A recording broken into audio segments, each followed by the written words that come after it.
Retrato do Brasil apresenta Mensalão, um julgamento medieval. A imprensa comercial de hoje tem como um de seus pais fundadores o magnata americano William Randolph Hearst, o homem que inspirou Orson Welles a escrever O Cidadão Kane. Hearst dizia que se você quer ganhar dinheiro, não escreva sobre coisas complicadas. O povo gosta de coisas simples e escandalosas.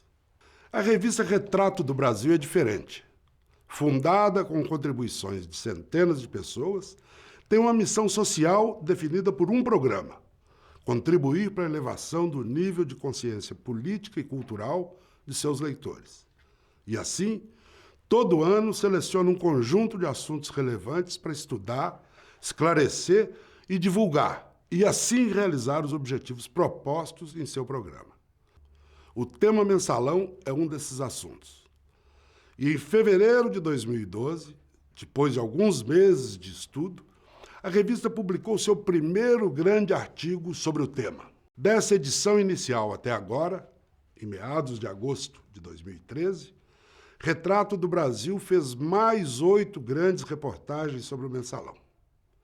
E qual a conclusão da revista após esses trabalhos? A revista concluiu que no julgamento da ação penal 470, o chamado mensalão, se praticou uma justiça que lembra os tempos medievais.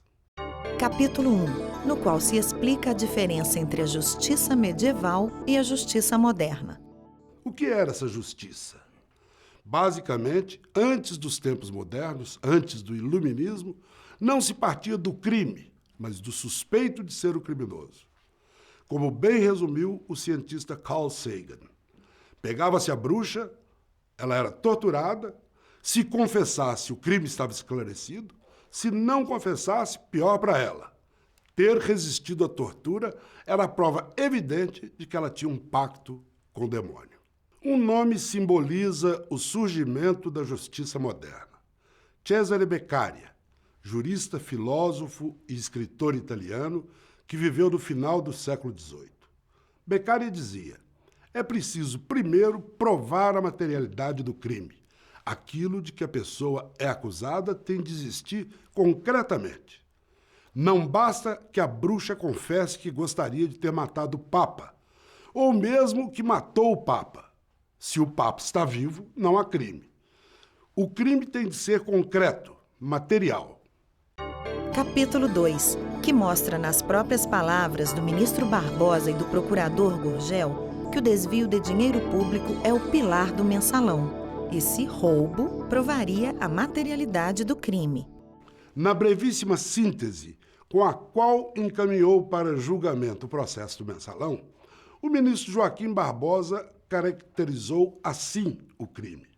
Primeiro, formou-se uma refinada e complexa quadrilha para cometer vários crimes. Faço uma brevíssima síntese dos fatos submetidos a processamento nesta ação penal. O Procurador-Geral da República narrou na denúncia uma sofisticada organização criminosa dividida em setores de atuação que se estruturou profissionalmente para a prática de crimes como peculato, lavagem de dinheiro, corrupção ativa, gestão fraudulenta, além das mais diversas formas de fraude. Essa quadrilha teria desviado grandes somas de 2 órgãos públicos, o Banco do Brasil e a Câmara dos Deputados. Do Banco do Brasil teriam sido desviados cerca de 74 milhões de reais através da empresa de publicidade DNA, usando verbas repassadas à agência para serviços de publicidade que não teriam sido realizados. Recursos de publicidade pertencentes ao Banco do Brasil, fornecidos pela Visanet, teriam sido desviados através de antecipações solicitadas pelo réu Henrique Pisolato, em benefício da empresa dos réus Marcos Valério, Cristiano Paz e Ramon Rollerbach. Quanto a esses recursos, o Procurador-Geral da República apontou 4 repasses principais que somam quase 74 milhões de reais, sem que houvesse sido prestado qualquer serviço e sem garantia de contrapartida. Já o desvio da Câmara dos Deputados teria sido comandado pelo deputado João Paulo Cunha. Além disso, na Câmara dos Deputados, o réu João Paulo Cunha também firmou contrato com uma empresa dos réus Marcos Valério, Ramon Rollerbach e Cristiano Paz, a SMPIB Comunicação Limitada. O contrato em questão, firmado inicialmente no valor de 9 milhões, foi assinado ao apagar das luzes, em 31 de dezembro de 2003, e também teria sido fonte de recursos utilizados pela quadrilha para a suposta compra de apoio político, segundo o Procurador-Geral da República. Como diz Barbosa, esses dois desvios, o do Banco do Brasil e o da Câmara dos Deputados, teriam sido usados pela quadrilha para a compra de apoio político, entre aspas. Barbosa escreveu basicamente o que foi, depois, dito pelo procurador Roberto Gurgel quando pediu a condenação dos réus no dia 3 de agosto de 2012. E concluiu suas 5 horas de acusação apontando para o desvio de dinheiro público. Disse ele que a sofisticada organização criminosa que acusava tinha sido criada à custa do desvio de recursos públicos. E disse que se tratava do maior escândalo de corrupção e de desvio de dinheiro público da história da República Brasileira. Como destaquei inicialmente, foi sem dúvida o mais atrevido e escandaloso caso de corrupção e desvio de dinheiro público flagrado no Brasil. Instituiu-se à custa do desvio de recursos públicos uma sofisticada organização criminosa, um sistema de enorme movimentação financeira à margem da legalidade, com o objetivo espúrio de comprar os votos de parlamentares nas matérias tidas como especialmente relevantes pelos líderes criminosos. Capítulo 3. A primeira grande mentira, a de que houve um desvio de dinheiro da Câmara dos Deputados. Vejamos as provas apresentadas pelo ministro Joaquim Barbosa ao condenar o petista João Paulo Cunha pelo suposto desvio de dinheiro da Câmara. Barbosa diz que o desvio está provado por 3 órgãos colegiados de auditoria. Apesar do que foi sustentado pela defesa, fato é que temos nos autos 3 conclusões de órgãos colegiados de auditoria, todos exatamente no mesmo sentido. Ou seja, apenas 0,01% do total dos gastos autorizados no contrato foi executado pela SMPIB. Barbosa dá o nome desses 3 órgãos colegiados. Tanto a equipe de auditoria da Secretaria de Controle Externo do Tribunal de Contas da União, quanto a equipe da Secretaria de Controle Interno da própria Câmara dos Deputados, volume 190, folhas 40.818 e 40.821, e, por fim, os peritos do Instituto Nacional de Criminalística da Polícia Federal foram uníssonos em afirmar que a subcontratação alcançou 99,9% dos serviços no âmbito do contrato celebrado com a SMPIB Comunicação. Vejamos, no entanto, a investigação feita pela revista Retrato do Brasil a esse respeito. Quem fala é o jornalista Raimundo Pereira, seu diretor. Sobre o suposto desvio de dinheiro da Câmara dos Deputados, o ministro Joaquim Barbosa diz 3 coisas. Primeiro, que a auditoria da CECIM, a Secretaria de Controle Interno da Câmara, concluiu que havia um desvio de dinheiro público no contrato da SMPIB com aquela Casa Legislativa. Isto é uma mentira. Raimundo Pereira contou a história do suposto desvio de dinheiro da Câmara na edição 68 de Retrato do Brasil. Mensalão especial. Como se inventou o desvio de dinheiro da Câmara dos Deputados. Esta é a abertura da matéria, que está em 8 páginas da revista. A grande arte de Joaquim Barbosa. Como o atual presidente do Supremo Tribunal Federal armou as condenações de João Paulo Cunha e dos dirigentes da SMPIB por um suposto desvio de dinheiro da Câmara dos Deputados. A matéria conta como surgiu a história da investigação contra Cunha. Cunha tinha sido presidente da Câmara em 2003 e 2004. Na eleição de 2005, o PT se dividiu. Foi eleito então, como presidente da Câmara, Severino Cavalcante. Raimundo mostra que quando surgiu a denúncia de que Cunha havia desviado dinheiro da Câmara, o próprio Cunha pediu a Severino uma investigação do Tribunal de Contas da União e que Severino fez isso e pediu outra investigação a Alexis Souza, que nomeara para a CECIM a Secretaria de Controle Interno da Câmara. Raimundo mostra que Alexis não chegou a ser empossado como diretor da CECIM. Severino se demitiu da presidência da Câmara em setembro de 2005. A indicação de Alexis para a CECIM não foi confirmada pela nova secretaria eleita para a casa, com Aldo Rebelo na presidência. Raimundo partiu do relatório Alexis, leu os 8 volumes com 1.929 páginas da investigação da Câmara e mostrou que o relatório Alexis foi então sucessivamente aprofundado e reformulado por 8 comissões de sindicância da Câmara. E a conclusão desse longo trabalho colegiado, exatamente ao contrário do que disse Barbosa, concluiu que não havia ilegalidade no contrato.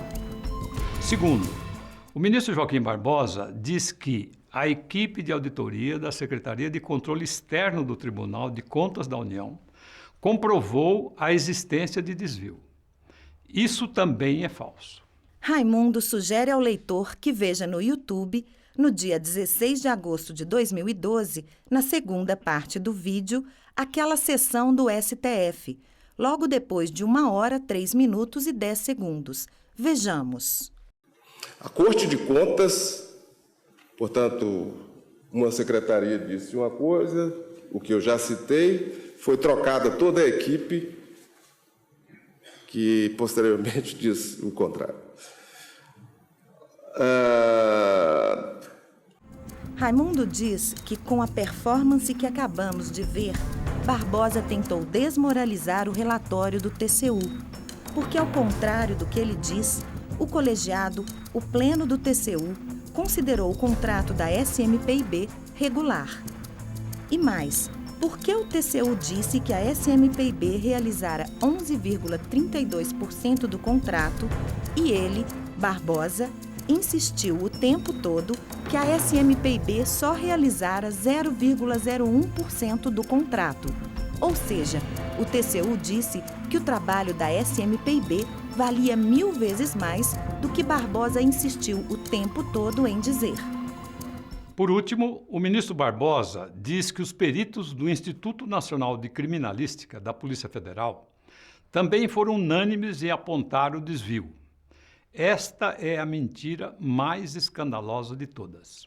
Eu pergunto, por que não foi aceito o relatório do delegado Luiz Flávio Zampronha? Mensalão. Por que puniram o delegado Zampronha, principal investigador do escândalo? A história do delegado Luiz Flávio Zampronha é contada pela repórter Lia Imanishi, numa reportagem de 6 páginas de Retrato do Brasil, número 73, de agosto deste ano. Lia conversou por cerca de 8 horas com Zampronha. Não pode publicar nada dele, entre aspas, porque ele está proibido de dar declarações sobre o mensalão. Diz Retrato do Brasil que Zampronha foi punido por dar entrevistas nas quais declarou que as acusações de formação de quadrilha contra os mensaleiros era motivo de piada na Polícia Federal. Zampronha é o principal investigador do mensalão. Ele está nessa investigação desde o começo. Na foto, ele entrega no dia 17 de junho de 2005 à CPMI dos Correios o relatório da primeira investigação sobre o escândalo.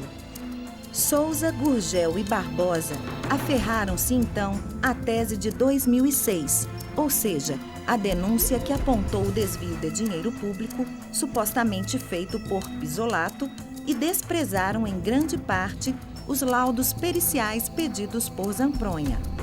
Souza não deixou Zampronha terminar seu relatório para fazer sua denúncia do mensalão.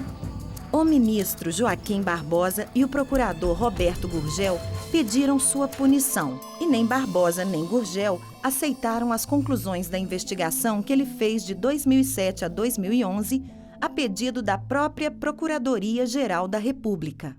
E por que Zampronha foi punido? por ter dito que o dinheiro distribuído pelo PT vinha de empréstimos verdadeiros e, com isso, negou o desvio de recursos públicos. Capítulo 4, que mostra como a tese do desvio de dinheiro público esconde o crime de Caixa 2 que o PT cometeu para tentar transformar o partido no mais corrupto da história da República. Mas por que, então, se inventou a tese do desvio do dinheiro público? Voltemos ao que escreveu o ministro Barbosa ao encaminhar o julgamento da AP 470. Ele disse que esses recursos públicos teriam sido esquentados, entre aspas, para ter a aparência de meros empréstimos bancários, obtidos pelo PT e pelas agências de propaganda. O ministro Barbosa diz o mesmo que disse o procurador Gurgel. Este afirma que o dinheiro público foi transformado em empréstimos fictícios. As provas que instruem os autos comprovaram que os acusados, por meio de empréstimos simulados, disponibilizaram ao esquema ilícito protagonizado por José Dirceu, Marcos Valério e seus grupos o valor de 32 milhões de reais. Perícia realizada pelo Instituto Nacional de Criminalística, laudo 1869 de 2009, comprovou que os valores efetivamente saíram da instituição financeira e ingressaram na conta das empresas SMPIB, Grafite Participações Limitada e do Partido dos Trabalhadores, nos anos de 2003 e 2004, sob o manto de empréstimos que, do ponto de vista formal, apresentavam-se como perfeitos. No entanto, os empréstimos não representaram operações bancárias típicas, tratando-se, na realidade, de contratos fictícios, firmados unicamente para justificar, do ponto de vista formal, o financiamento do esquema ilícito pelo Banco Rural. No fundo, Barbosa e Gurgel adotaram a tese do desvio de dinheiro público para negar uma outra tese, a de que uma distribuição clandestina de recursos de cerca de 55 milhões de reais se baseava em empréstimos feitos em bancos mineiros, 2 bancos, o Rural e o BMG, feitos pelo PT ou através de agências de publicidade mineiras. O que se vê é a lista oficial dessa distribuição obtida pela Federal e transcrita no relatório final da Comissão Parlamentar Mista de Inquérito dos Correios, a principal das 3 comissões de inquérito do Congresso Nacional que investigou o chamado mensalão. Esse esquema foi esclarecido e confessado em depoimentos dados em dezenas de inquéritos da Polícia Federal e nas 3 comissões parlamentares de inquérito do Congresso Nacional por cerca de 100 de pessoas ao longo de quase todo o segundo semestre de 2005.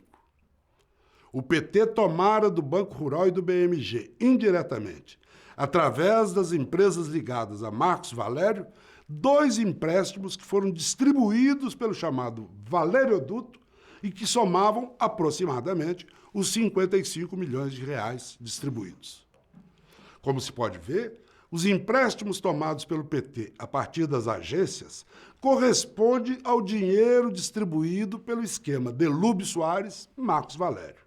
Reorganizada por partido, se vê que a maior parte do dinheiro, 29,7 milhões de reais, foi para o próprio PT, sendo metade desse dinheiro para Duda Mendonça, o marqueteiro da campanha para presidente da República de Luiz Inácio Lula da Silva em 2002. Obviamente não era dinheiro para comprar deputados. O PT não iria comprar a si mesmo. Se vê ainda que quase 1/4 do total foi para o PL, partido do então vice-presidente José de Alencar, que formou a chapa com Lula em 2002. Esse esquema, confessado, repita-se, se constituía em clara violação das leis eleitorais e era passível de várias penalidades. Mas por que esse crime foi negado? E por que foi criado um outro crime em seu lugar?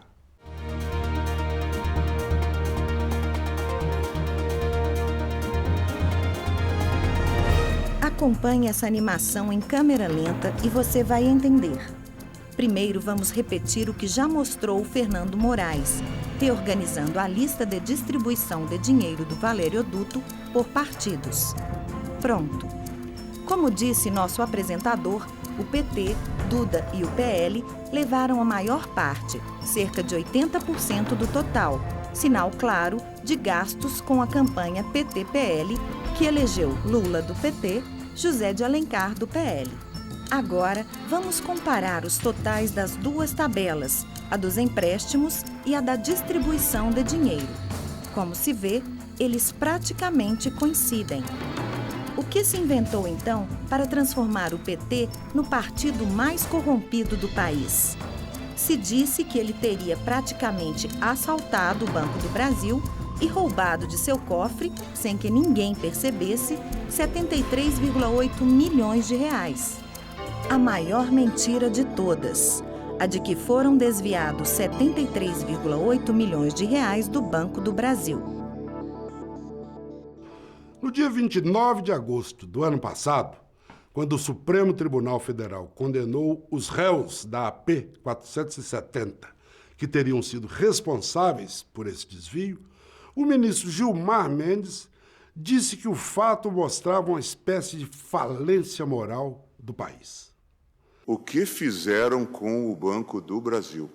Quando nós vemos que em curtíssimas operações relativamente singelas, se tira dessa instituição 73 milhões, sabendo que não era para fazer serviço algum, e se diz isso, inclusive, não era para prestar serviço. Eu fico a imaginar, não é? Como nós descemos na escala das degradações.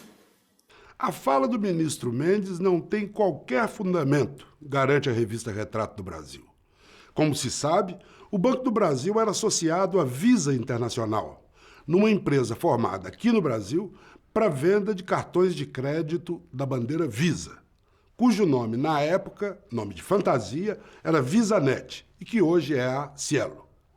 Os quase 74 milhões foram recursos repassados pela VisaNet entre 2003 e 2005 para que o Banco do Brasil pagasse trabalhos de promoção e de publicidade na venda dos cartões dessa bandeira. Em dezembro do ano passado, Retrato do Brasil publicou uma matéria de capa com a prova do erro do STF. A revista diz: documento da investigação do Mensalão, não divulgado pela VisaNet Cielo, a verdadeira dona dos recursos, mostra que o desvio de 73,8 milhões de reais do Banco do Brasil, tese mestra aprovada no Supremo, não existiu. Um assassinato sem um morto. Henrique Pizzolatto foi condenado no STF por um crime: ter desviado 73,8 milhões de reais do Banco do Brasil. Mas o desvio não existe. Retrato do Brasil compara a acusação do STF à tentativa de condenar uma pessoa por matar outra, sem que primeiro se mostre que o morto existe. A tabela da Companhia Brasileira de Meios de Pagamento para a Receita Federal, a ex-VisaNet, hoje Cielo, diz que tem todos os comprovantes de que os eventos foram feitos. A lista mostra, por exemplo, o gasto de R$ 320 mil em publicidade dos cartões Ourocard Visa na 48ª Festa do Peão Boiadeiro de Barretos. A lista mostra os gastos de R$ 2,8 milhões e mais R$ 2,6 milhões em mídia aeroportuária e publicidade em edifícios, relógios de hora e temperatura. A lista mostra gastos da campanha Ourocard Gestos, de R$ 870 mil no Dia dos Pais com a TV Globo, de R$ 370 mil em shoppings, mais 1,8 milhão com a Globo no Dia das Crianças e mais 710 mil também com a Globo no Natal. Agora, 2 dos acusados pelo desvio conseguiram reunir novas provas de que os serviços foram efetivamente feitos. Eles lutaram com extrema dificuldade, pois a empresa, através da qual esse suposto desvio teria ocorrido, a agência de publicidade DNA, praticamente deixou de existir e parte dos seus documentos até hoje não foi devolvida pela Polícia Federal. Mesmo assim, conseguiram, primeiro, a lista de todos os fornecedores que foram pagos pelos serviços prestados e lhes encaminharam petições para que confirmem os trabalhos realizados. Segundo, apresentar os recibos e a contabilidade precisa de 85% desse valor total com os recibos que já têm. Terceiro, encaminharam à Polícia Federal o pedido para recuperação documental dos 15% faltantes e, quarto, encaminharam formalmente à Visanet e ao Banco do Brasil, que eram responsáveis pela guarda desses recibos, pedidos para que eles tornem públicos estes documentos. A revista Retrato do Brasil, na sua edição de setembro, mostra a lista dos 21 pagamentos à Globo que constam da perícia apresentada à imprensa. Se o dinheiro do fundo Visanet tivesse sido desviado do Banco do Brasil, o principal acusado de ter recebido o desvio seria o Grupo Globo de Mídia, cujas empresas receberam cerca de 5,5 milhões no total. Entre os grupos, a maior fatia dos gastos do fundo com mídia, que por sua vez é a maior rubrica dos dispêndios. A lista que se vê contabiliza parte dos gastos com publicidade e propaganda para o cartão Visa Electron pré-datado. 100 empresas de mídia, TV, rádio, imprensa e internet receberam recursos do programa. Ou seja, embora a Globo tenha recebido uma boa parte dos recursos do fundo Visanet, muitas outras empresas do Brasil inteiro poderiam atestar que receberam também uma parte. Ou seja, que não houve o tal desvio de dinheiro público. E agora que a fantasia do desvio de dinheiro público está desmascarada?